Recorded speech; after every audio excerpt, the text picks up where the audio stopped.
같이 기도드리심으로 금요 예배 드리시겠습니다. 다 같이 기도드리시겠습니다.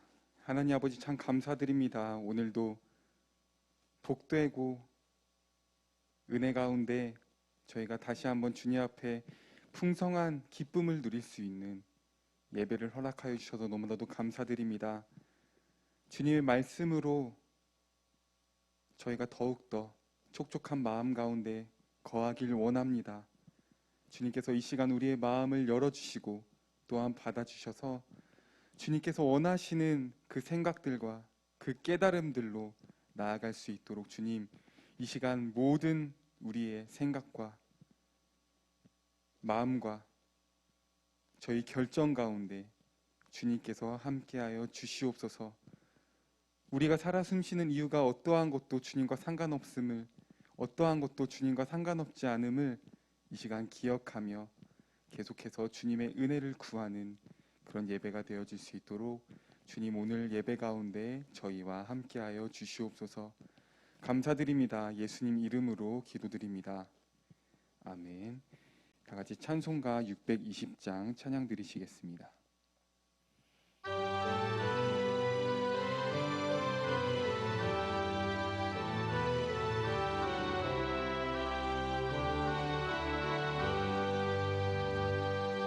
여기에 모인 우리 주의 은총 받은 자여라. 주께서 이 자리에 함께 계심을 아노라.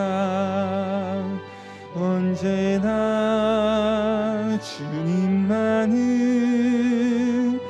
찬양하며 따라가리니 시험을 당할 때도 함께 계심을 믿노라. 이 믿음 더욱 굳세라. 주가 지켜주신다. 어두운 밤에도 주의 밝은 빛 인도하여 주신다. 주님이 뜻하시니 헤아리기 어렵더라도 언제나 주 뜻 안에 내가 있음을 아노라. 사랑과 말씀들이 나를 더욱 새롭게 하니 때로는 넘어져도 최후 승리를 믿노라. 이 믿음 더욱 굳세라. 주가 지켜주신다. 어두운 밤에도 주의 밝은 빛 인도하여 주신다. 여기에 모인 우리 사랑받는 주의 자녀라. 주께서 뜻하신 바 우릴 통해 펼치신다. 고통과 슬픔 중에 더욱 주님 의지하오니 어려움 이겨내고 주님 더욱 찬양하라. 이 믿음 더욱 굳세라. 주가 지켜주신다. 어두운 밤에도 주의 밝은 빛 인도하여 주신다.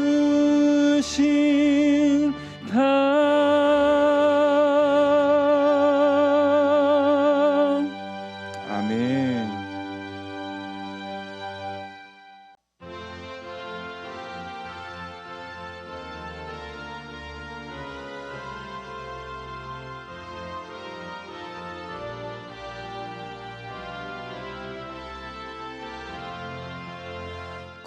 구주와 함께 나 죽었으니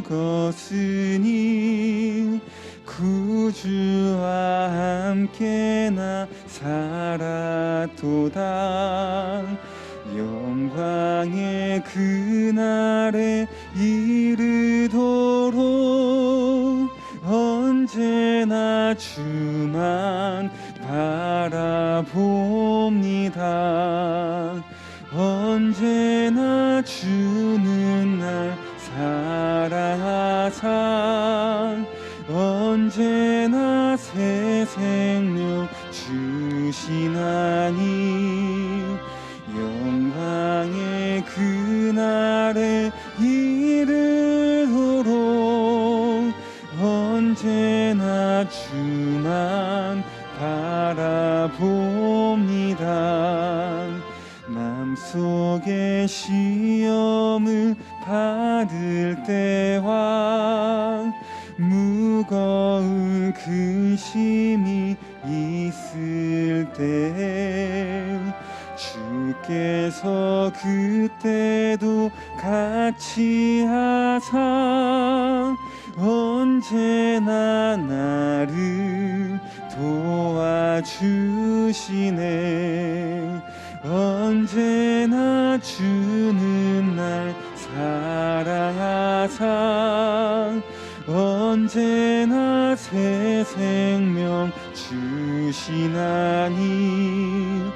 영광의 그날에 이르도록 언제나 주만 바라봅니다. 뼈 아픈 눈물을 흘릴 때와 쓰라린 마음으로 단식할 때 주께서 그때도 같이 하사 언제나 나를 생각하시네. 언제나 주는 날 사랑하사 언제나 새 생명 주시나니 영광의 그날에 이르도록 언제나 주만 바라봅니다. 내 몸의 약함을 아시는 주 못 고칠 질병이 아주 괴로운 날이나 기쁜 때나 언제나 나와 함께 계시네. 함께 계시네. 언제나 주는 날 사랑하사 언제나 새 생명 주시나니 영광의 그날에 이르도록 언제나 주만 바라봄. 언제나 주는 날 언제나 주는 날 사랑하사 언제나 새 생명 주시나니 영광의 그날에 이르도록 언제나 주만 이 시간 1절 한 번 더 찬양합시다. 구주와 함께.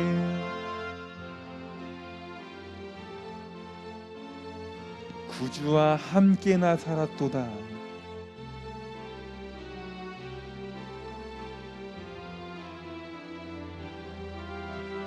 영광의 그날에 이르도록 언제나 주만 바라봅니다. 언제나 주는 날 사랑하사 언제나 새 생명 주시나니 영광의 그날에 이르도록 언제나 주만 바라봄. 맘속의 시험을 받을 때와 무거운 근심이 있을 주께서 그때도 같이 하사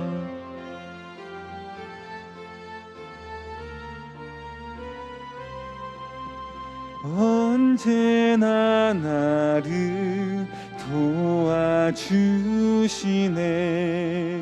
언제나 주는 날 사랑하사 언제나 새 생명 주시나니 영광의 그날에 이르도록 언제나 주만 바라봄. 언제나 주는 날 언제나 주는 날 사랑하사 언제나 새 생명 주시나니 영광의 그날에 이르도록 언제나 주만 바라봅니다.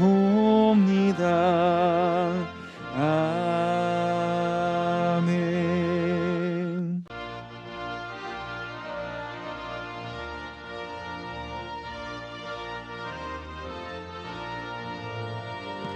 주님 약속하신 말씀 위에서 영원토록 주를 찬송하리라.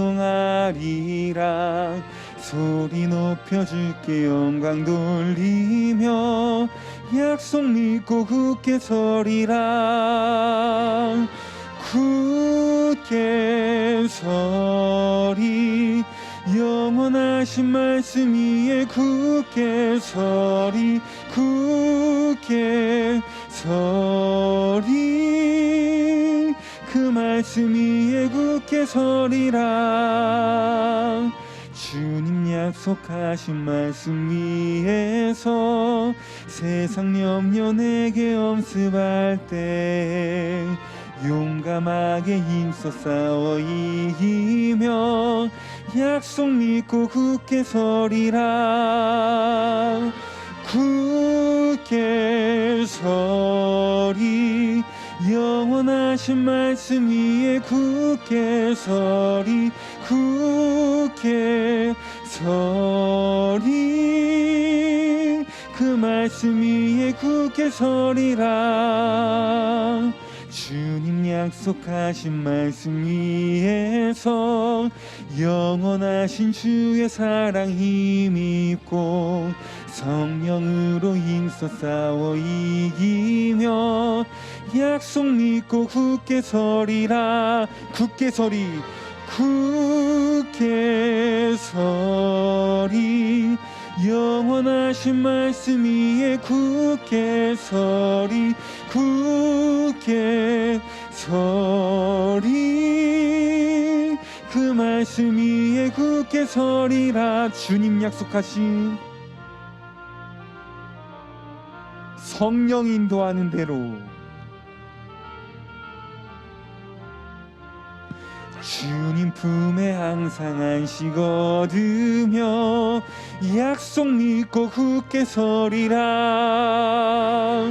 굳게 서리 영원하신 말씀 위에 굳게 서리 굳게 서리 그 말씀 위에 1절 주님 약속하신 말씀 위에서 영원토록 주를 찬송하리라. 소리 높여 주께 영광 돌리며 약속 믿고 굳게 서리라. 굳게 서리 영원하신 말씀 위에 굳게 서리 굳게 서리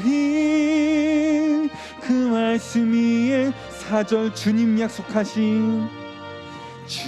약속하신 말씀 위에서 성령 인도하는 대로 행하며 주님 품에 항상 안식 얻으며 약속 믿고 굳게 서리라. 굳게 서리 영원하신 말씀 위에 굳게 서리 굳게 서리 그 말씀 위에 굳게 서리라. 아멘.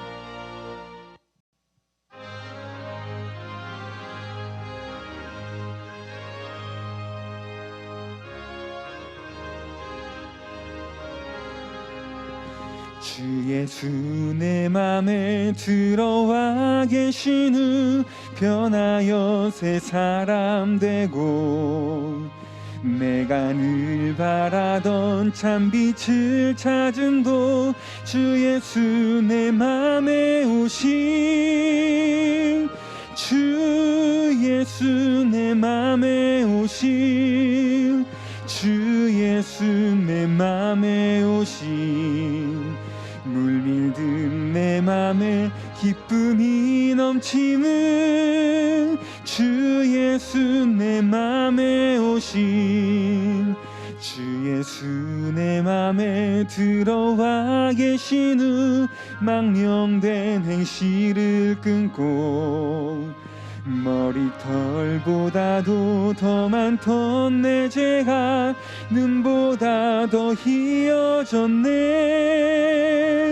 주 예수 내 맘에 오신 주 예수 내 맘에 오신 물밀든 내 맘에 기쁨이 넘치는 주 예수 내 맘에 오신 내 맘의 소망을 든든히 가짐은 주 예수 내 맘에 오신 의심의 구름이 사라져버림도 주 예수 내 맘에 오신 주 예수 내 맘에 오신 주 예수 내 맘에 오신 물밀든 내 맘에 기쁨이 넘치는 주 예수 내 맘에 오신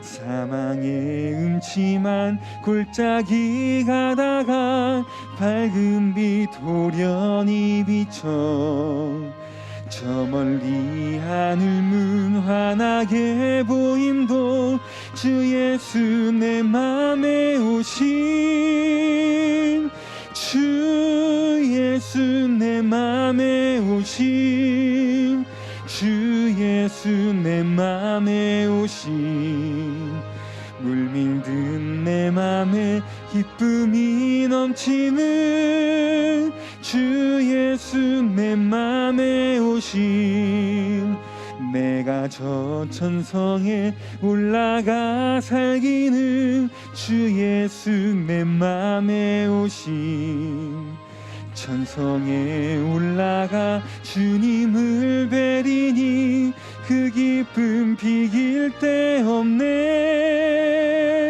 주 예수 내 맘에 오신, 주 예수 내 맘에 오신, 물밀든 내 맘에 기쁨이 넘치는 주 예수.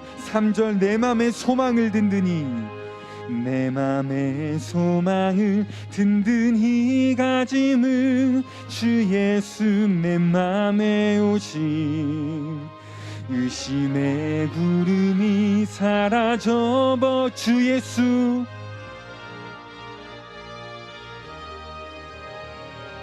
주 예수 내 맘에 오신, 주 예수 내 맘에 오신, 물밀듯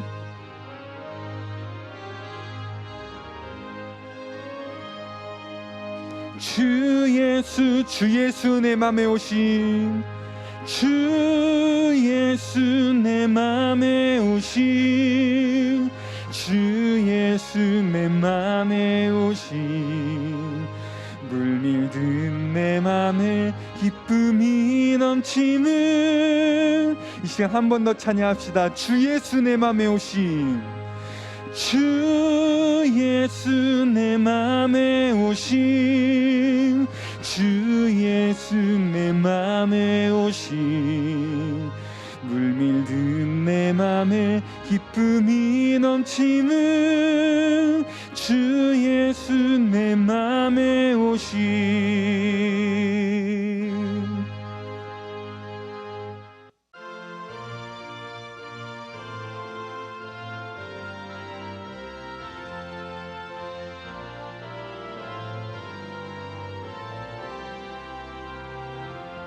주 예수님 내 맘에 오사 날 붙들어 주시고, 내 마음에 새 힘을 주사 늘 기쁘게 하소서. 사랑의 주, 사랑의 주 내 맘속에 찾아오사 내 모든 죄 사시고 내 상한 맘 고치소서. 주 예수님 내 맘에 오사 내 소원 다하시고, 내 무거운 짐 맡아주사 참 평안을 주소서. 사랑의 주, 사랑의 주 내 맘속에 찾아오사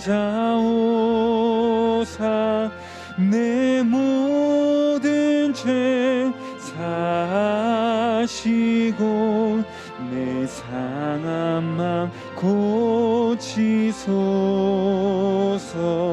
주 예수님 내 맘에 오사 날 정결케 하시고, 그 은혜를 내 맘에 채워 늘 충만케 하소서. 사랑의 주, 사랑의 주, 사랑의 주 내 맘속에 찾아오사 내 모든 죄 사시고 내 상한 맘 고치. 주 예수님 내 맘에 오사 내 길 인도하시고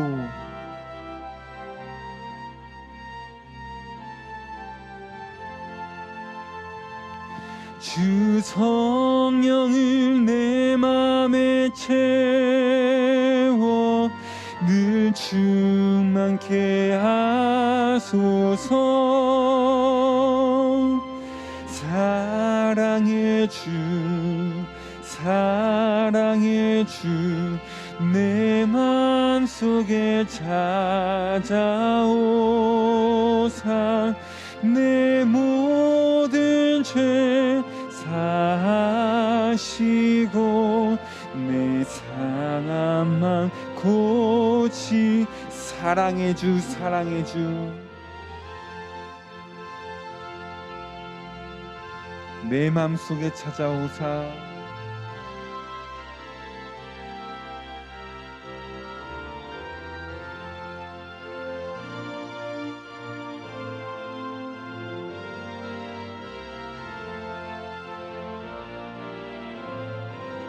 사랑의 주 사랑의 주 사랑의 주 내 맘속에 찾아오사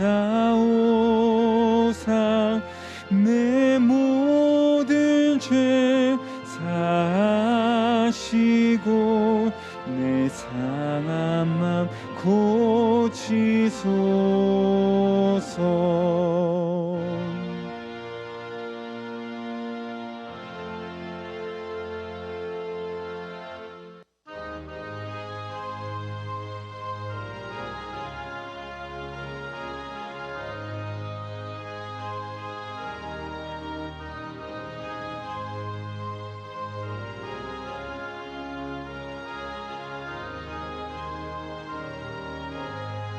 저 높은 곳을 향하여 날마다 나아갑니다.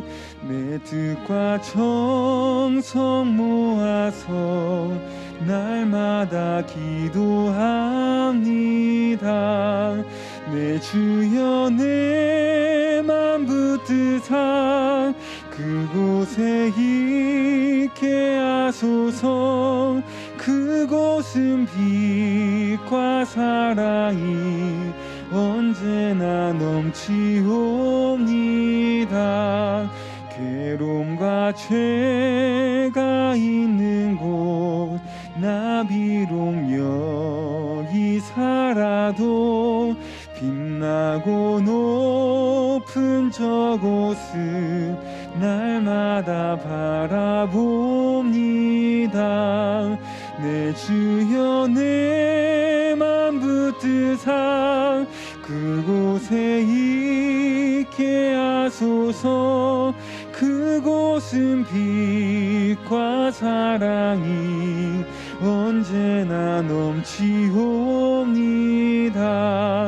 의심의 안개 거치고 근심의 구름 없는 곳 기쁘고 참된 평화가 거기만 있사옵니다. 내 주여 내 맘 붙드사 그곳에 있게 하소서. 그곳은 빛과 사랑이 언제나 넘치옵니다. 험하고 높은 이 길을 쌓으며 나아갑니다.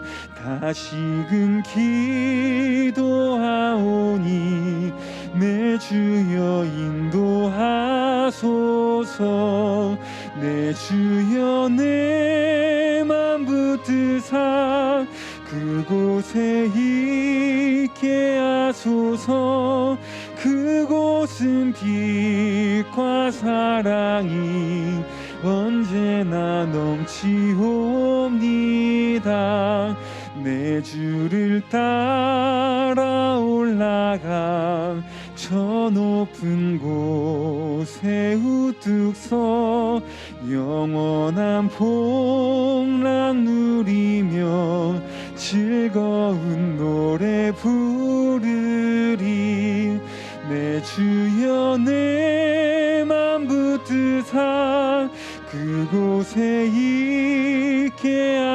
하소서.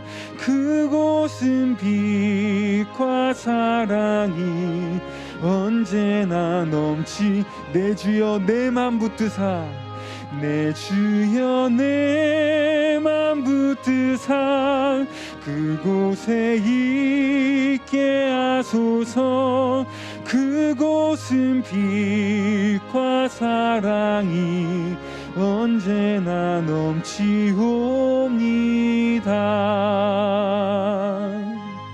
이 시간 오늘 예배를 위해서 다 같이 기도드리시겠습니다.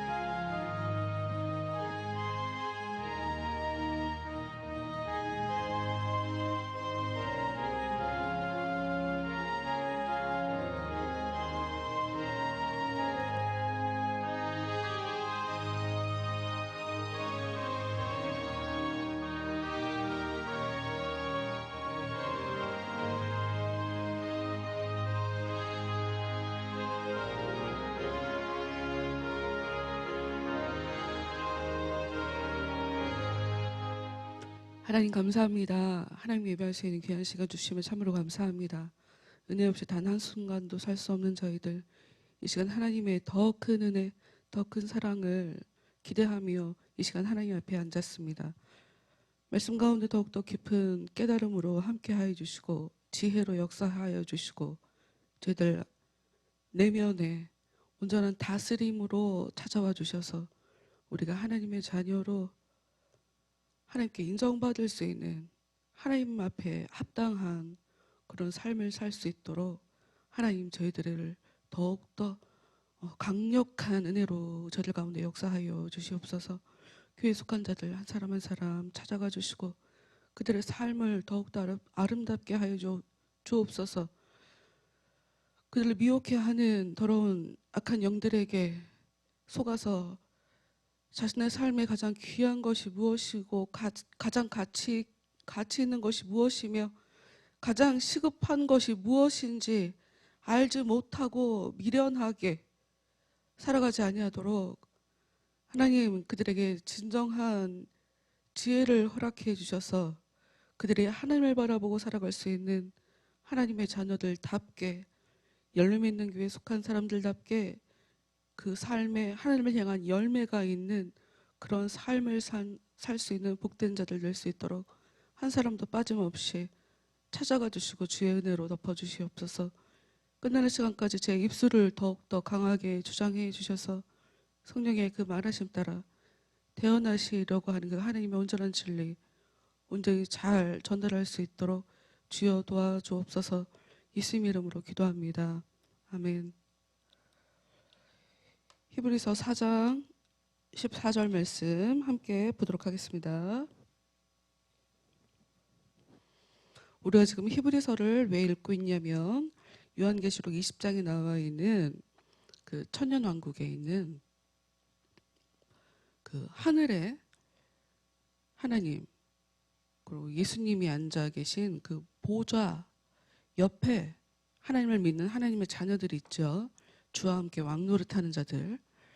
그런데 그들이 단순하게 왕에 대한 개념보다는 그들이 제사장이다라고 요한계시록 얘기하고 있기 때문에, 그러면 왕에 대한 의미도 중요하지만 이 제사장이란 것의 그 단어의 의미도 제대로 알아야 우리가 하나님의 나라에 들어가는 자들이 되는 거다 하는 것을 우리가 알고, 이제 히브리서를 통해서 이 제사장이라고 하는, 특히 예수님을 대제사장이라고 하면서 하나님 옆에 있는 그 제사장, 왜 믿는 자들을 제사장이라고 하는지에 대해서 그 의미를 살펴보려고 히브리서 말씀을 보는 거죠. 지난주까지 읽은 히브리서 4장 13절까지 말씀을 보면 여러분 어떤 말, 아주 이걸 어떻게 하면 한마디로 줄여서 얘기할 수 있을까를 고민을 해봤어요. 그랬더니 어떤 의미이냐, 하나님의 나라는 이미 왔다는 거예요. 하나님의 약속은 이미 실현되었다는 거예요. 하나님의 안식의 그 나라는 이미 이 땅 가운데 와 있다는 얘기예요. 멀리 있으니까 내가 아무리 힘쓰고 애써도 못 가는 거다. 그런 말을 할 수가 없게 이미 이 땅 가운데 하나님의 나라가 와 있고 그 나라는 성도들을 안식하게 하는 그 나라이며 그 나라에는 하나님께 불순종하는 고집 피우는 사람들은 들어가지 못하고 하나님께 순종하는 사람들만 들어가는 그 나라다 하는 것이 4장 13절까지의 얘기예요. 하나님의 나라는 이미 와 있다. 우리가 못 들어가는 거다. 죄인이라. 그 얘기를 하고 있는 거예요. 13절 말씀 한 번 더 읽고 14절로 갈게요. 13절. 하나님께서는 누가 어디에 가 있든지 그 사람들을 다 알고 계십니다. 살아계신 우리 하나님 앞에서는 모든 것이 다 벌거숭이로 드러나게 마련입니다. 하나님의 눈앞에 숨을 수 있는 피조물이란 하나도 없습니다. 그러므로 언젠가는 우리도 우리 자신이 행한 모든 일들을 하나님 앞에서 낱낱이 설명하지 않으면 안 됩니다. 지금 제사장을 설명하기 바로 직전에 지금 이 얘기를 하고 있어요. 이 얘기는 무슨 얘기냐면 우리는 전부 다 죄인이다. 내가 죄 지은 거 내가 하나님 앞에 다 얘기하지 않아도 하나님은 우리의 마음속을 다 이미 낱낱이 다 알고 계신다. 때가 되면 하나님 앞에 완전히 까발려지는 것처럼 모든 것을 너무나 수치스럽게 내 이야기를 내 스스로 해야 될 날이 올 거다. 그 날이 오기 전에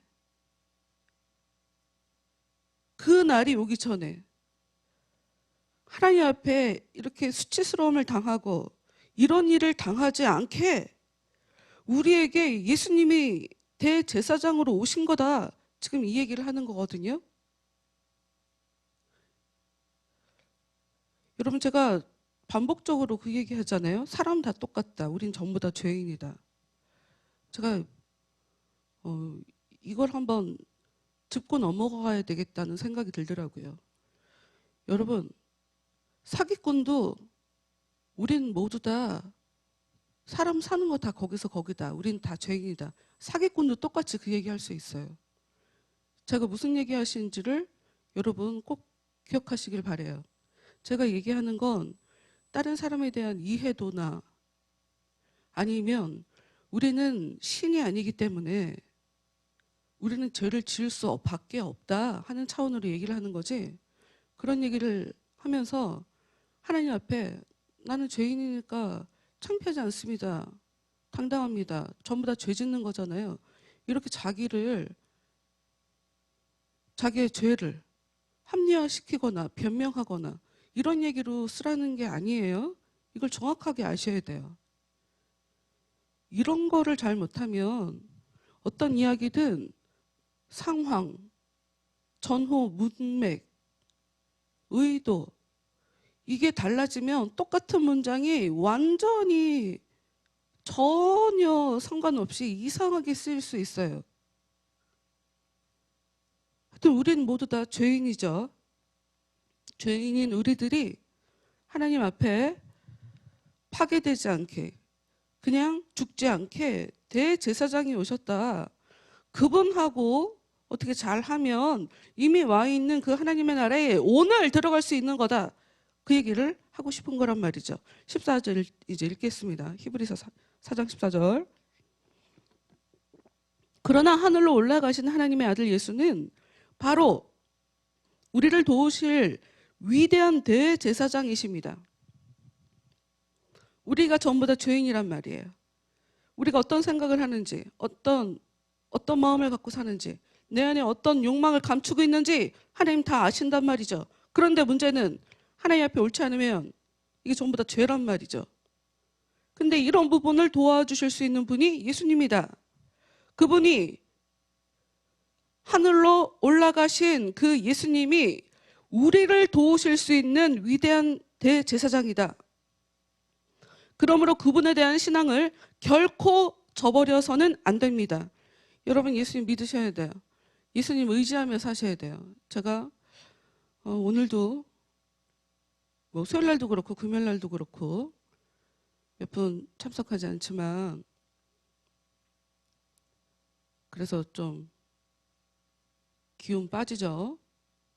아무래도 말씀을 전하는 입장에서는 제가 기운이 빠지는데 그럼에도 불구하고 저는 제가 하나님께 드려야 하는 예배가 있기 때문에 저 개인적으로 이 시간이 굉장히 가치가 있고 그래도 좋은 시간이란 말이에요.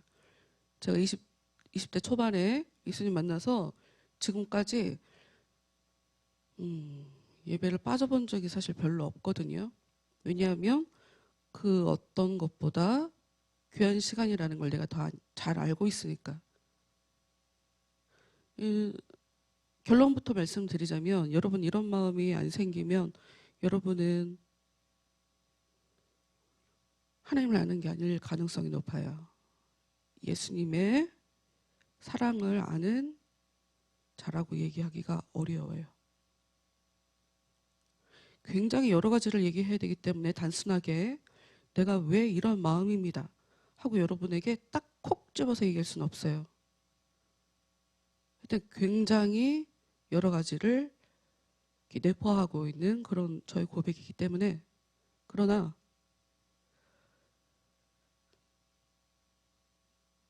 저에게 있어서 그래도 가장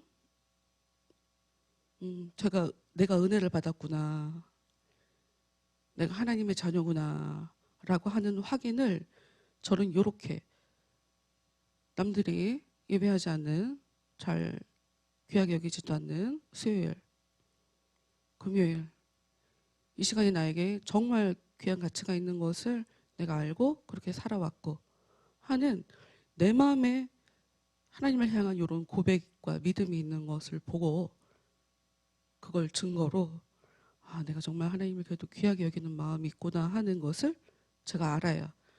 제가 사람들한테 뭐 이런 걸 갖고 자랑을 하진 않아요. 예수님에 대한 신앙을 결코 저버려서는 안 됩니다. 정말 예수님을 믿는 사람은 절대 이런 일을 하지 않죠. 절대 이런 일을 하지도 않아요. 이런 얘기가 사실 필요도 없어요. 너무나 당연하기 때문에.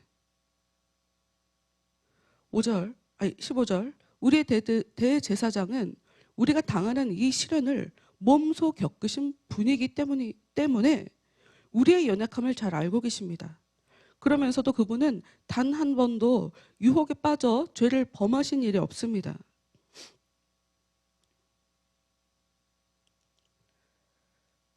은혜를 안다고 하면서 죄를 짓는 사람들을, 그래서 저는 은혜를 정말 안다고? 근데 죄를 짓는다고? 은혜를 진짜 아는 게 맞나? 하고 저는 고민하며 바라볼 수밖에 없어요. 예수님이 자신이 인간으로 이 땅에 오신 분이기 때문에 인간이 죄를 지을 수밖에 없는 불완전한 존재라는 것을 예수님이 너무 잘 아신다는 거예요. 인간은 그런 연약한 존재라는 것을 예수님이 잘 아신대요. 그런데 이분의 특징이 우리와 다른 이유가, 이분이 정말 우리와 인간으로 오셨지만 정말 뚜렷하게 다른 특징 하나가, 그러면서도 예수님은 단 한 번도 유혹에 빠져 죄를 범하신 일이 없습니다. 16절 그러니 우리도 용기를 가지고 하나님의 보좌 앞으로 나아가 그분의 자비를 입고 필요에 따라 주시는 은혜와 도우심을 받읍시다. 예수님은 인간이시죠. 완벽한. 그런데 또 하나님이시죠. 그래서 하나님과 인간 사이에서 중재자 역할을 하실 수 있는 분이에요. 인간이셨기 때문에 인간이 되었을 때 배고프기도 하고 피곤하기도 하고 목마르기도 하고 정말 힘든 일을 해야 되기 직전에 마음이 흔들리기도 하고 사람들에게 거절당했을 때 서운하기도 하고 예수님이 인간들이 어떤 마음인 것을 잘 알고 계시죠. 그런데 이분이 왜 우리와 다른가? 인간이시지만 이분은 하나님이시기 때문에 이분은 죄를 지은 적이 없어요. 그러니 우리는 이분을 절대적으로 의지할 수 있다. 그리고 우리가 죄 지은 것에 대해서 창피함을 가지고 예수님께 나 너무 창피한데, 나 죄 졌다고 혼날 것 같은데, 이런 마음을 가질 필요가 없다. 여러분, 16절에서 저는 굉장히 중요한 단어가 용기라는 단어라고 생각해요. 하나님 앞에 나오려면 용기가 있어야 돼요. 예수님을 부르고 예수님 도와주세요 하고 얘기하려면 용기가 있어야 돼요. 왜냐하면 우리 마음속에는 누가 가르쳐주지 않아도 무의식적으로 알아요. 우리가 죄인이라는 거. 그래서 예수님을 자신 있게 부르지를 못해요. 자신 있게 불러도 예수님이 나 안 도와주시면 어떡하지? 이런 불신도 굉장히 많이 작용해요. 이 전형적인 마귀의 역사인데 우리는 그게 내 생각이라고, 내가 하는 옳은 판단이라고 생각하기 때문에 하여튼 예수님 앞에 나갈 때는 용기가 필요하다. 예수님이 우리를 다 이해해 주시고 예수님은 우리에게 자비를 주시고 필요에 따라 은혜도 주시고 도우심도 주신대요. 이미 하나님의 나라에 와 있고 이미 하나님의 나라가 이 땅에 와 있고 우리를 도와주실 예수님도 있어요. 그런데 우리는 어려운 일이 생길 때 예수님을 안 찾아요. 되게 희한하죠. 이번에 그 강원도 지역에 산불이 굉장히 크게 났잖아요. 굉장히 많은 지역을 태웠죠. 불 끄려고 엄청 노력했죠. 그런데 비 오니까 한 번에 꺼지더라고요. 그거 보면서 제가 딱 든 생각이, 아무리 사람이 큰 일이 벌어졌을 때 힘쓰고 애쓰고 해봤자 하나님이 저렇게 비 한 번 내려주시면 그거 아무것도 아닌데, 이런 생각이 들더라고요. 또 하나, 여러분, 전 정치 얘기하는 거 아니에요. 정치 얘기하는 게 아니라 그냥 그렇다는 얘기를 하는 거예요. 하나님의 역사에 대해서 얘기하고 싶은 거예요. 인간이, 사람이 대통령이 돼서 북한이랑 사이좋게 잘 지내보려고, 미사일 좀 안 쏘게 해보려고 5년 동안 독한 소리도 못하고 우리한테 막 못되게 구는데도 무조건 참고 5년을 너무 참았단 말이죠. 계속. 그래서 반대쪽에서 나라의 안보에는 관심 없는 사람들 아니냐? 이런 얘기를 들을 정도로 북한이 뭔 짓을 해도 아무 말도 못했죠. 5년을 그러고 살았죠. 그런데 미사일 한 방 어저께 쏘면서 5년 동안 조마조마하고 힘들게 참고 했던 거 다 물거품 되더라. 여러분, 그래요 우리의 삶이. 우리가 하나님을 우리의 삶에 배제하고 내가 내 뜻을 이루고자, 하나님의 뜻은 전혀 상관없이 힘쓰고 애쓰는 그것이 정말 성공할까요? 특히나 하나님의 자녀들은 절대로 오히려 더 망하게 되죠.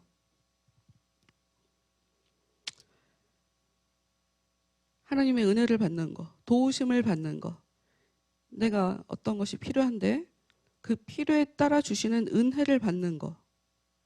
아니, 주신다고 하는데 왜 안 받아요? 왜 안 받지? 나는 참 답답합니다. 제가 5장으로 들어갑시다. 5장.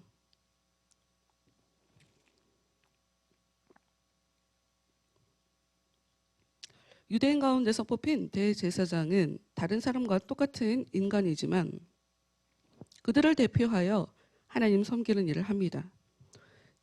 제사장이 있고 대제사장이 있는 거 알죠?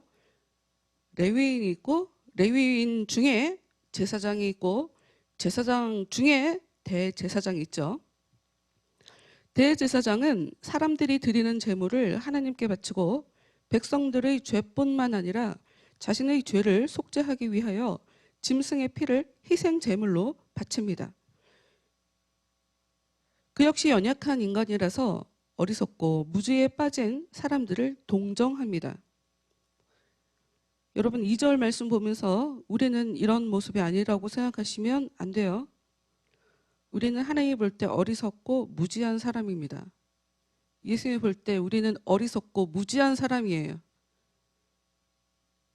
아는 척하면 그래서 안 돼요. 그런 사람은 오히려 더 넘어져요. 3절. 그 자신도 같은 시련을 당하고 있기 때문에 다른 사람들의 문제를 잘 이해할 수 있습니다. 사람들 안에서 다 똑같은 사람들인데 대제사장이라고 하는 사람들이 뽑혀서 죄를 씻는 사역을 하니 그 사람들 뭐 알고 있죠. 똑같은 사람일 뿐인데 어쩌다 보니 하나님께 그냥 선택을 받아서 대제사장직을 하고 있는 것 뿐이란 말이에요. 그러니 사람들의 마음 잘 이해하죠. 4절. 대제사장에 대해서 한 가지 더 알아둘 것은 자기 스스로가 원한다고 해서 대제사장이 되는 것은 아니라는 사실입니다. 하나님께서 아론을 선택하신 것처럼 대제사장 되는 사람들은 하나님께서 직접 부르셔서 임명하십니다. 그렇죠. 대제사장이 특징적으로 다른 것은 무엇이 다르냐? 대제사장은 사람들의 죄를 용서할 수 있는 사역을 해요. 다른 사람들은 이거 못합니다. 다른 사람들은 못해요. 이 얘기가 왜 중요하냐? 우리는 대제사장의 도움을 받지 않으면 죄 문제 해결 못하고요. 하나님과 화합할 수 없고요. 하나님이 죽일 수밖에 없는 그런 죄인으로 이 땅에 버려지게 돼요. 우리에겐 대제사장이 필요하죠. 그런데 그 대제사장은 자기가 스스로 원한다고 되는 게 아니라 하나님이 직접 부르시고 임명하신 사람들이었다는 거예요. 5절. 그리스도께서 대제사장의 영예로운 자리에 오르신 것도 스스로 그 자리를 차지하신 것이 아닙니다. 하나님께서 선택하여 오르신 것입니다. 하나님께서는 그분에게 내 아들아, 내가 오늘 너를 낳았다고 말씀하셨습니다. 여러분이 내 아들아, 내가 오늘 너를 낳았다라고 하는 이 말씀 앞부분에도 한번 나오는데요. 이건 시편 2편에 나오는 말씀이에요. 근데 이거는 지금 이 히브리서 기자는 대제사장이 어떤 사람인지에 대해서 글을 써 내려가고 있잖아요. 그런데 이 말씀은 왕이 되었을 때 하나님이 다윗에게 주신 말씀이란 말이에요. 왕이 다윗 왕에게 하나님께서 주신 말씀이라고요. 대제사장 얘기를 하면서 지금 왕으로 받은 이 말씀을 얘기하고 있어요. 내 아들아, 내가 오늘 너를 낳았다. 하나님이 내가 너를 왕으로 세웠다라고 하는 이야기를 하는 것을 이렇게 지금 표현하고 있어요. 하나님이 그 사람을 왕으로 세웠다. 지금 이런 얘기를 하는 거죠. 그러니까 아들이 되고 싶어서가 아니라 하나님이 그 사람을 아들로 삼은 거죠. 여기서 아들 이야기가 나와서 말씀인데 여러분 이 히브리서 시작되면서 천사 얘기를 했던 걸 여러분이 기억하시는지를 모르겠어요.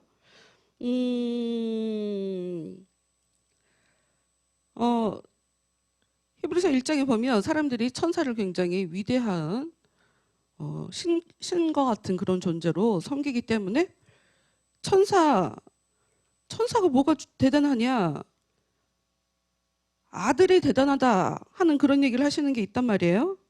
지금 무슨 얘기를 하고 싶으냐면 성경에서 이 히브리서 1장에 보면 천사보다 아들이 더 대단한 존재다. 천사보다 아들이 더 대단한 존재다라고 얘기를 했어요. 여러분 이 얘기가 왜 중요하냐면 교회를 다니다 보면 하나님에게 내가 쓰임 받는다. 우리가 하나님의 종이다. 뭐 이런 이야기로 표현을 하잖아요. 하나님을 내 주다. 예수님을 내 주다. 이런 걸 얘기한다고요. 그러니까 우리는 하나님에게 쓰임 받는 사람이다. 이런 개념을 많이 얘기한단 말이에요. 그래서 중요한 게 있어요. 우리는 하나님의 아들로 부름받은 사람들이라는 거예요. 하나님께 쓰임받는 그런 사람 말고 단순하게 하나님께 쓰임받는 거 좋아요. 하나님께 쓰임받는 거 진짜 좋아요. 하나님이 사람을 하나님의 사역에 쓰시기 때문에 복이라는 것도 주시죠. 그래서 하나님께 쓰임 받는다, 이거 굉장히 중요한 개념이고, 교회에서도 그래서 목사님들을 뭐 하나님께 있어서 쓰시는 크신 종이다 뭐 이렇게 표현을 하기도 하는데 참 불편한 표현인데요. 제 입장에서는 보통 그렇게들 표현을 합니다. 목사님들 스스로 내가 하나님의 종이다라고 표현을 하죠. 이게 겸손의 표현이 아니에요. 사실 굉장히 자기를 자랑하는, 내가 하나님께 쓰임받는 사람이다 하는 그런 표현이거든요. 근데 중요한 건 천사, 하나님께 쓰임받는 천사라는 단어보다 정말 중요한 단어는 아들이라는 이름이 더 위대한 이름이라는 거예요. 이 얘기가 왜 중요하냐면 우리는 하나님의 자녀들, 아들이란 이름을 받는 사람들이기 때문이에요.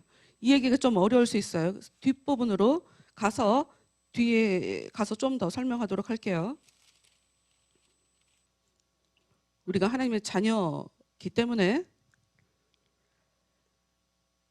하나님은 예수님에게 다윗에게 준 이야기, 내 아들아 내가 오늘 너를 낳았다고 말씀하셨습니다. 하나님이 선택을 하신다는 거죠.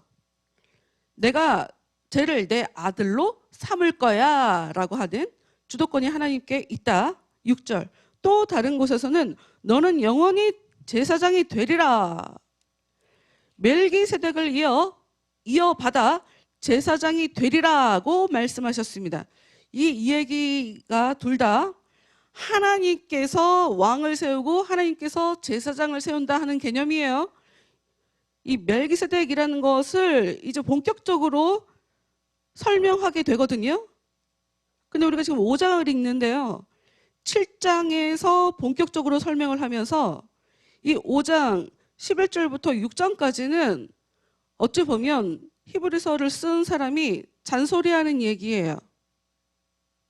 멜기세덱이 무엇인지를 설명을 해야 된단 말이죠. 지금 우리가 6절에서 너는 영원히 제사장이 되리라, 멜기세덱을 이어받아 제사장이 되리라 라고 하는 이 멜기세덱을 설명을 하거든요. 7장부터. 그런데 그걸 설명하려니까 너무 답답한 거야. 사람들이 평소에 이 성경에 대해서 알려고도 하지 않는, 하나님에 대해서 알려고도 하지 않는, 성경에 별로 관심이 없는 사람들의 행태가 너무 답답한 거예요. 그래서 잔소리가 길게 써져서 나옵니다. 7절 볼게요. 그리스도께서는 이 땅 위에 계실 때 위대한 성업을 다 이루기 전에 너무 일찍 십자가의 죽음을 맞지 않도록 자신을 죽음에서 구원하실 수 있는 유일한 분께 시름과 눈물로 기도하고 탄원하셨습니다. 그리고 하나님께서는 언제나 자신에게 순종하시는 그리스도의 그 간절한 기도를 들어주셨습니다. 여러분이 아버지와 아들, 우리는 종이 아니라 하나님께 쓰임받는 천사, 시종이 아니라 아들로 부름받았다 하고 제가 말씀드렸죠. 이 아버지와 아들이라는 것이 과연 어떤 의미가 있는지를 사실 이 7절에 다 얘기를 하고 있는 거예요. 이걸 좀 어떻게 하면 쉽게 이해할 수 있을까를 제가 여러 가지로 생각을 해보다가 이거 같아요. 뭐냐면 여러분 큰 그룹이 있다고 쳐봅시다. 회장님이 있어요. 회장님이 지금 회사에서 이제 해야 되는 일이 있잖아요. 그런데 직원들은 아예 그냥 회사에서 월급이나 받으면 되지 뭐 열심히 하나 하고 회사를 사랑하는 마음도 없죠. 서로 파트가 다른 사람들과 업무도 협조도 잘 안 하죠. 제가 더 월급을 받나 내가 더 월급을 받나 그런 것만 신경을 쓰죠. 그러니 회사 그 그룹의 회장 아들이 제가 거기 가갖고 진짜 일이라는 게 뭔지를 좀 하고 올게요. 하고 아들이 내려갔단 말이에요. 그 평사원들이랑 다 똑같이 일을 하죠.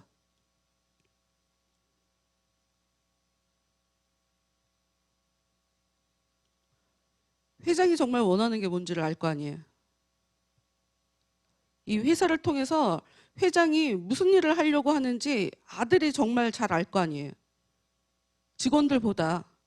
다시 얘기하지만 직원들은 그냥 월급 받는 거에 월급 받는 거면 그냥 만족한다니까. 근데 이 아들은 회장이 대체 이 회사를 통해 무슨 일을 하고 싶어 하는지를 아들이 정말 잘 알 거 아니에요.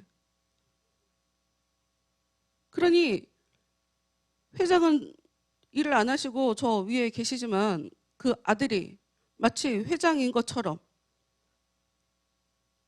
이 회사가 무슨 일 때문에 지금 세워졌고요. 이 회사는 어떤 일을 하는 회사입니다. 이런 것을 아들이 열심히 다니면서 일할 수 있겠죠.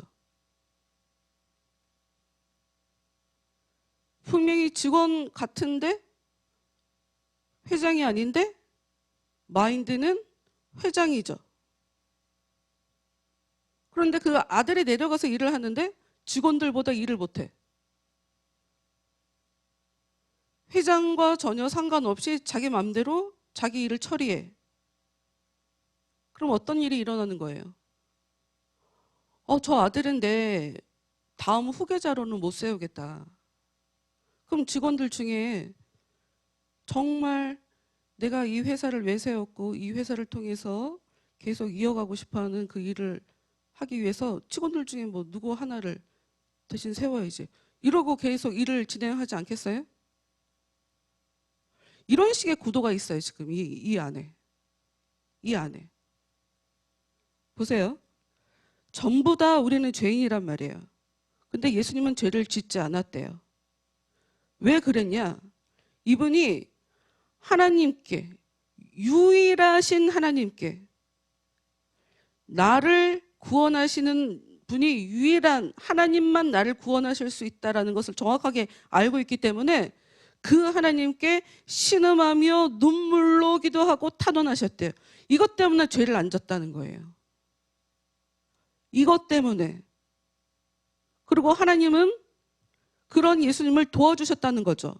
하나님께서는 언제나 자신에게 순종하시는 그리스도의 그 간절한 기도를 들어주셨습니다. 제가 저기 일하러 갔는데요. 제가 그냥 평사원인 줄 알고 사람들이 잘 몰라갖고 내가 회장 아들인 줄 몰라갖고 사람들이 나를 막대해요. 근데 거기서 싸울 수는 없잖아. 다른 직원들이랑. 지금 아들이 내가 회장 아들이야 이런 거 하려고 내려간 거 아니잖아요. 일을 잘 하려고 내려간 거니까. 나 너무 힘들다고. 그리고 회장은 그 사람 마음을, 자기 아들 마음을 붙잡아주면서 에휴, 조금만 참아보자. 쟤들이 몰라서 그래. 뭐 이런 식의 진행? 여러분, 이 얘기는 무슨 얘기냐면 우리가 예수님처럼 살아야 된다는 얘기를 전제를 하고 있는 거예요, 지금. 우리도 예수님의 모습처럼 살 때 우리도 하나님의 아들이 되는 거다. 지금 이 얘기를 하고 싶어갖고 계속 지금 이거 밑밥 가는 거예요. 8절 봅시다. 예수께서는 하나님의 아들이었지만 고난을 몸소 겪음으로써 하나님께 순종하는 것을 배우셨습니다. 여러분, 예수님이 하나님의 아들인데 뭘 더 배워요? 그런데 예수님이 하나님의 아들이었지만 고난을 몸소 겪었대요. 내가 이렇게 어려운 일 당할 이유가 없다고요. 나는 신이니까, 하나님의 아들이니까. 그런데 인간이 돼서 고난을 당했대요. 여기서는 우리가 갖고 있는 성경에 예수님이 하나님께 순종하는 것을 배우셨다라고 써 있지만 이것의 진짜 의미는 9절에 있어요. 몰라서 배웠다는 얘기인가 아닌 거예요. 강화를 했다는 이야기인 거지 몰라서 배웠다는 의미가 아니에요. 9절 말씀 볼게요. 그리고 이 순종을 통해 자신이 완전하다는 것을 입증하셨고 아울러 자신을 따르는 모든 사람에게 영원한 구원을 주시는 분이 되셨습니다. 그러니까 이 얘기는 무슨 얘기냐면 예수님은 하나님의 아들이었지만 인간이 되셔서 굳이 겪지 않아도 될 고난을 몸소 겪었습니다. 그러면서 내가 고난을 겪는 이 모습을 통해 이것이 순종이다. 이런 걸 하나님께서 원하신다. 내가 이렇게 죽을 정도로 목숨을 내놓을 정도로 내가 십자가에 죽을 정도로 나는 내 뜻이 아니라 내 아버지의 뜻만으로 사는 나는 정말 순종하는 아들이다 라고 하는 것을 자신이 어떤 존재인지를 입증했대요. 근데 이게 왜 의미가 있냐? 그러는 덕분에 다른 사람들도 그렇게 살 수 있도록 도와주실 수 있게 됐다는 거예요. 예수님이 하나님이기만 한 것이 아니라 인간이 되셔서 할 수 없는 인간으로서는 정말 힘든 것 같은 그 입을 다물고 나는 진짜인데 진짜 하나님의 자녀인데 진짜 왕인데 진짜 대제사장인데 유대 왕이라고 하는 사람이 예수님을 심판하더니 비웃고 유대의 대제사장이 예수님을 심판해선 쟤를 죽여야 된다고 하는 억울할 수 있는데 내가 왕이야, 내가 제사장, 내가 대제사장이야 충분히 얘기하실 수 있지만 이야기하지 않고 왜? 하나님의 뜻이 입 다물고 죽는 거니까. 그래서 그 십자가의 길을 가는 것 이것을 통해 와 이분이 진짜 하나님의 아들이구나 정말 제대로 순종하는 인간이 순종 못하는 거 아니었어? 율법의 말씀을 구약의 말씀을 하나님이 우리한테 주셨는데 이거 지킬 수도 없는 거 하나님이 준 거 아니었어? 라고 생각하면서 이 못되게 사는 그 인간들한테 입 다물고 하나님께 기도하고 눈물로 탄원하며 살면 할 수 있어. 하나님의 뜻대로 살 수 있어. 이렇게 순종하는 이 모습을 통해 이런 사람이 진짜 하나님의 아들인 거야. 이런 것을 예수님 스스로 입증하셨다는 거예요. 그래서 그 모습을 보고 사람들에게도 와 그래 저렇게 살면 되는 거구나. 이렇게 다른 사람들도 구원을 얻을 수 있는 그 길을 열어주셨다는 거예요.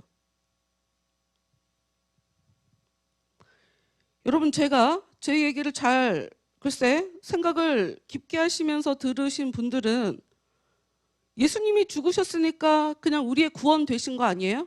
그건 교리에서나 얘기하는 거고 무슨 교리를 들이대. 알아야 나도 그런 얘기가 아니에요. 믿음이 있다면 지금 히브리서 전체를 관통하는 거예요. 믿음이 있으면 행위가 있어야 된다. 행위가 없으면서 믿음이 있다고 믿음 얘기하지 마라. 그 얘기를 하는 거거든요. 예수님이 죽으시면서 우리가 살 수 있는 새로운 길을 여셨죠. 그게 무슨 뜻인데 우리도 입 다물고 하나님의 은혜를 구하면서 입 다물고 하나님께 순종함으로 하나님께서 받아주실 수 있는 아들이 될 수 있다는 것을 예수님이 자기 모습을 통해 이렇게 보여주셨다. 이런 얘기인 거지 밑도 끝도 없이 예수님이 십자가에 돌아가심으로 우리의 죄 문제를 다 해결해 주신 거 아니에요? 말만 맞다 그 얘기는. 지금 그런 얘기를 하고 있는 게 아니에요. 다시 9절 이 순종을 통해 자신이 완전하다는 것을 입증하셨고 아울러 자신을 따르는 모든 사람에게 영원한 구원을 주시는 분이 되셨습니다. 그러니까 예수님 따르면 영원한 구원을 받는 게 아니에요? 그러니까 예수님을 따르는 게 뭔데 예수님처럼 입 다물고 살라는 얘기라고요. 예수님처럼 하나님께 순종하며 살으라고. 눈물을 흘릴지언정 내가 악을 악으로 갚지 않겠다. 내가 죄를 미워하지 않겠다. 예수님의 말씀이 사랑하라고 했으니까 내가 끝까지 사랑해보겠다. 이런 걸 하는 사람이 예수님을 따르는 사람인 거죠. 교회를 다니는 게 아니라.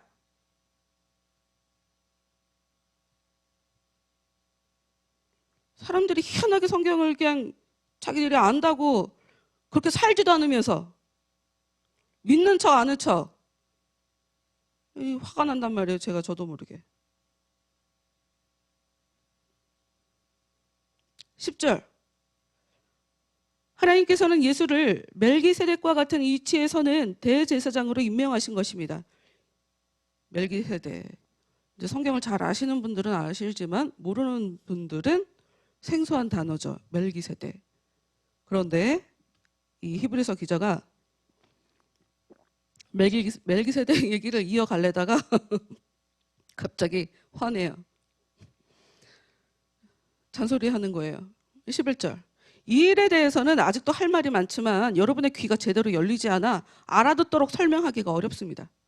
여러분은 벌써 오래전에 그리스도인이 되었습니다. 그러니 이제는 남을 가르칠 만도 한데 아직도 하나님의 말씀의 초보적인 원리도 채 이해하지 못하는 형편입니다. 단단한 음식을 먹을 만큼 자라지를 못하고 언제까지나 젖만 먹는 갓난아이에 머물러 있습니다. 지금 이거 혼내고 있는 거예요. 답답해갖고. 왜 긴 시간 동안 사람들을 가르치는데도 이 사람들은 변하지 않는가? 성장하지 않는가? 왜 하나님의 말씀을 굉장히 단순하게 표면적으로만 알고 이것이 의미하는 바를 왜 깨닫지 못하는가? 이게 답답해갖고 지금 히브리서 기자가 얘기하고 있는 거죠. 13절. 젖만 먹는 사람은 옳고 그른 것을 분별하지 못합니다. 아직 어린아이에 불과하기 때문입니다. 여러분, 제가 이 말씀 때문에 성경 쉽게 전하라는 이야기가 있어요. 그런 얘기 많이 듣습니다, 제가.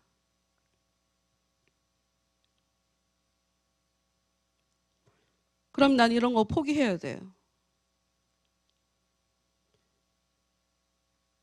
말씀을 들을 때 우리가 쉬운 말씀, 내가 듣기 편한 말씀만 들으려고 하는 사람들은 성장하지 않기로 작정한 고집 부리고 있는 하나님을 모르는 자들이에요. 안다고 하면 안 되죠. 그런 사람들은. 머리로만 알겠지. 가슴으로는 하나님 믿지 않으면서 머리로만 알겠지. 대부분 그런 사람들은 교만하죠. 자기가 알고 있다는 것으로 다른 사람들을 판단하는 데나 사용하겠죠. 성경에 이렇게 써있는데 목사님 왜 저렇게 설교를 하셔? 이딴 식으로 그 말씀을 이용해 먹겠죠.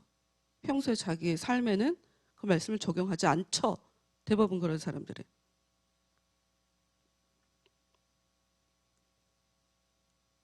쉽게만 살려고 하는 사람들은 분별하지 않아요. 분별하지 않아요. 평생 고생합니다. 어르신들 얘기가 딱 그거죠. 머리 나쁘면 손발이 고생한다. 뭐 머리 쓰지 않으면, 생각하지 않으면 손발이 고생한다. 이런 얘기 있잖아요. 그런 얘기인 거죠. 옳고 그른 것을 분별하지 못하는데 어떻게 성숙한 신앙이 됩니까? 절대로 안 되죠. 14절. 여러분이 성장한 그리스도인이 되어 올바른 일을 실천함으로써, 여기 이거 보세요. 성장한 그리스도인은 어디에서 나타난다? 실천. 삶에 하나님의 뜻을 살아내는 것. 실천이 없이 어떻게 성장한 어른이 돼요? 귀로만 듣는 사람이 어떻게 성장한 어른이 돼요?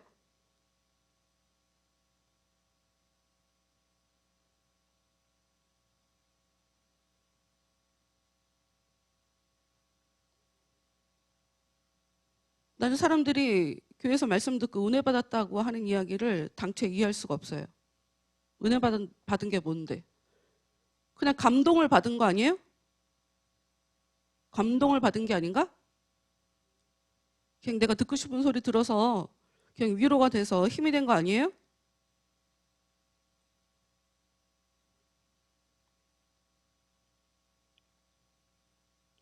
올바른 일을 실천함으로써 옳고 그런 것을 분별하게 되어야만 비로소 단단한 음식을 먹고 하나님 말씀의 깊은 뜻을 깨달을 수 있는 능력을 갖게 되는 것입니다. 그래서 말씀을 가까이 하지 않고 말씀을 묵상하지 않고 말씀에 관심 없는 사람은 절대로 신앙이 깊어질 수 없습니다. 말씀을 가까이 하셔야 돼요. 쓸데없는 것을 제가 강조하는 것 같아요.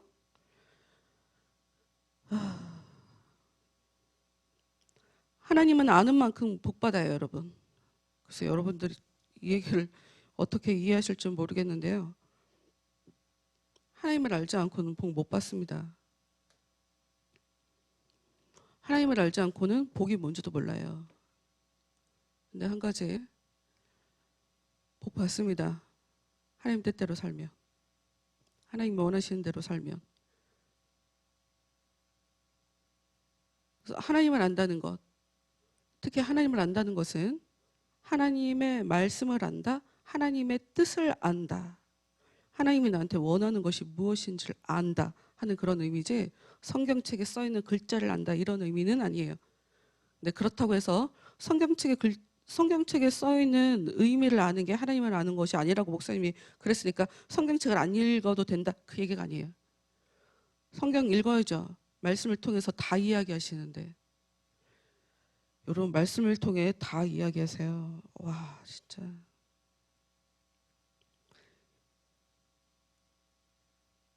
이 말씀보다 더 귀한 게 없어요. 힘이 되는 것도 없고요. 힘들 때 하나님은 말씀으로 우리를 쓰러지지 않게 붙잡아 주시고 용기 낼 수 있게 말씀으로 이야기해 주시고, 이 성경 말씀이 굉장히 위력이 강합니다. 성경은 계속 가까이 하는 것이 좋다.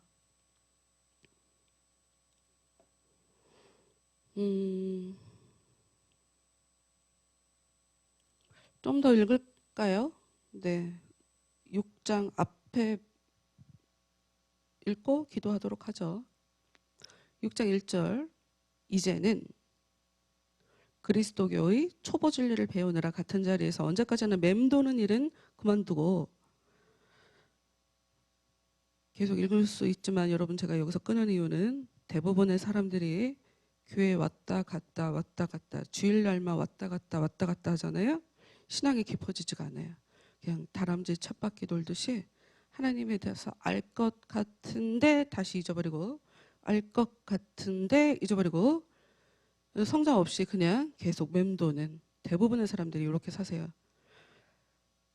그걸 그만둬야 된대요. 더 깊은 진리를 배우는 자리로 나아가십시오. 배워야 돼요. 알아야 돼요. 힘써서 알아야 돼요. 내가 뭘 모르나 그걸 알아야 돼요. 하나님을 안다 할 때는 반드시 행동으로 걷던 증거들이 나타날 거예요. 그리고 성품의 변화가 일어날 거예요. 말도 변할 거예요. 당연히 행동 변화죠. 심지어 환경도 변합니다. 깊은 진리를 배우는 자리로 나아가십시오. 또한 이해력을 키워서 건강한 교인의 품격을 갖추도록 하십시오. 착한 일을 해서 구원받으려는 어리석은 생각이나 하나님을 믿어야 한다는 필요성만 가지고 떠드는 일에 더 이상 귀 기울이지 마십시오.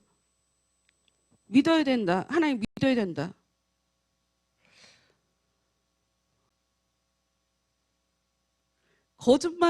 거짓말하는 그러니까 이번 그 선거할 때 저 사람 거짓말 되게 많이 하는데 이런 사람이 있었거든요. 그 사람이 거짓말한다고 비난하더라고. 그러니까 대부분 하나님의 이 복음을 알고 하나님을 알고 한다는 것은 한쪽으로 어디 뭐 특별히 하나만 강조한다던가 치우친다던가 그런 거 없이 굉장히 균형감을 갖고 있어요. 건강한 신앙은 그래요. 기도해야 됩니다. 무조건 기도해야 됩니다. 이 얘기가 기도를 워낙 안 하는 사람들에게는 굉장히 중요한 얘기예요. 기도해야죠. 반드시. 그런데 평생을 기도해야 됩니다만 하는 사람들은 진짜 기도는 안 할 가능성이 높다. 하나님이 받으시는 기도가 아닐 가능성이 높다. 통성기도만 해야 됩니다. 나 이것도 너무 의심스럽다. 하나님이 세밀한 음성으로 말씀하시는데 통성기도를 한다고요? 통성기도만 한다고요? 그러나 통성기도도 할 수 있어야죠. 통성기도 못하면 은혜를 모르는 사람일 가능성이 높아요. 왜냐하면 우리가 기본적으로 죄 있는 상태에서 하나님의 부르심을 받기 때문에 정말 하나님이 나를 만나주실 그 상황 직전에는 이 굉장히 우리 영적 상태가 안 좋다. 깜깜하다. 그러니 내가 하나님께 부르짖고 제발 살려주시라고 이 얘기를 하지 않고 주를 만난 사람은 가능성이 없다. 있을 가능성이 없다. 대부분 기도하게 돼요. 여러분, 예수님도 통성기도를 안 했을 뿐 땀방울이 핏방울이 될 정도로 정말 간절하게 기도하셨어요. 간절함 없이 간절한 기도를 안 해본 사람, 하지 않는 사람, 당연히 하나님을 모르는 사람이죠. 마귀하고 영적 전쟁 안 해봤을 거예요. 마귀가 그렇게 쉽게 내준다고요, 사람을? 하나님 편에 잘 가서 살으라고? 무슨 소리야. 있을 수 없는 일이죠. 하나님을 믿어야 된다. 믿어야 된다.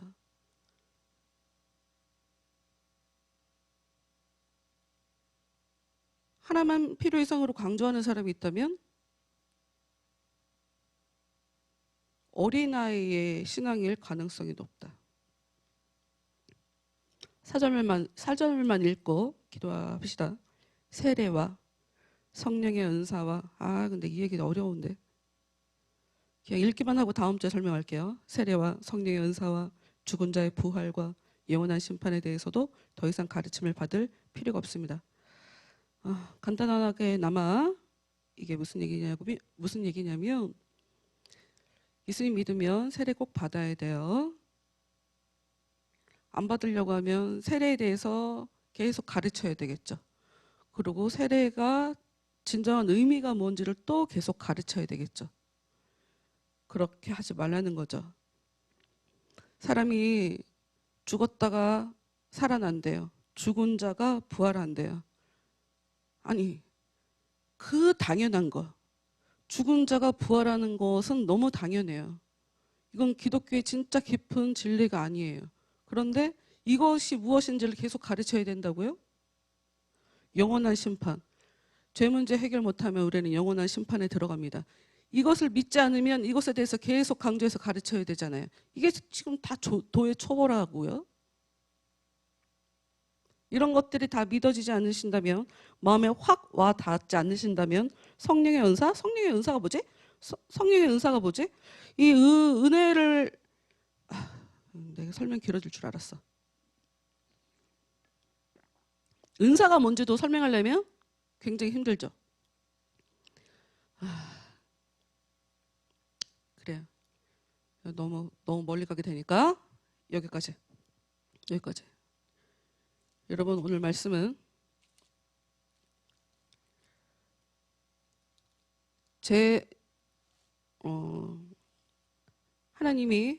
하나님의 자녀에게 굉장히 귀한 이름을 주셨다. 무엇을 주셨나? 아들이라는 이름을 주셨다. 신적 존재를 보면 우와, 천사가 와, 멋있다 하고 놀라지만 그것보다도 아들이란 이름이 훨씬 더 귀하고 아름답고 더 대단하고 영광스러운 것이다. 그 이름을 믿는 자녀들, 하나님이 선택한 하나님의 자녀들에게 그 이름을 주셨다. 내가 그 대단한 이름을 갖고 있음에도 불구하고 우리는 아마 갑자기 영안이 열려서 천사가 서 있는 것을 딱 보면 이렇게 하겠죠. 하나님의 아들 아닌가? 자기가 하나님의 아들인 거가 대단한 거를 모르는 거죠, 이 사람은. 어찌됐건 그런 이름이 우리한테 주어졌다. 그 하나님의 아들이신 예수님은 대제사장이 되셨다. 하나님에 의해 하나님의 아들이신 예수님이 이 땅에서 인간의 몸을 입었음에도 불구하고 죄를 짓지 않고 순종함으로 예수님은 사셨다. 눈물 흘리며 탄식하며 아주 간절하게 신음하며 자신을 살리시는 유일한 분이신 하나님께 탄원하며 사셨다. 그래서 그 기도를 하나님은 들어주셨다. 그래서 그분은 대제사장이 되셨고 자신뿐만 아니라 많은 사람들을, 대제사장은 하나님과 사람 중간에 서서 사람들의 죄를 씻어주고 그들이 하나님 앞에 죽지 않고 살아갈 수 있도록 계속 그 죄를 없애는 그런 일을 하시니까요. 예수님도 그런 분이 되셨다. 대제사장으로 임명되신 거다. 이게 단순하게 예수님 얘기를 하는 게 아니다. 대제사장 얘기를 하는 게 아니다. 이것은 지금 영적 원리를 얘기하는 것이다. 어린아이와 같이 성경을 이해하면 이게 무슨 얘기인지 도통 이해하지 못하겠지만 이것은 영적 원리를 이야기하고 있는 것이다 라고 하면서 계속 이제 뒷부분으로 이어질 거예요. 기도합시다, 여러분. 여러분, 예수님, 우리도 예수님처럼 하나님의 그 아들로서 창피하지 않게 하나님께 순종하며 살 수 있도록 하나님 도와주옵소서. 제 모든 힘든 어떤 상황에서도 계속 주님께 의지하고 주님께 도와달라고 해서 필요한 것들을 공급해 주시고 은혜를 베풀어 주시는 그 예수님에게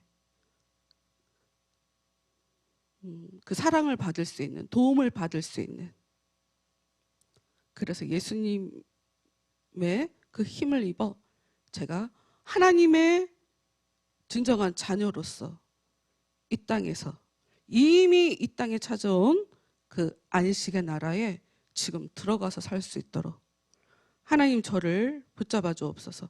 하나님 이 시간 성령으로 제 마음을 사로잡아 주옵소서. 다 같이 기도하도록 하겠습니다.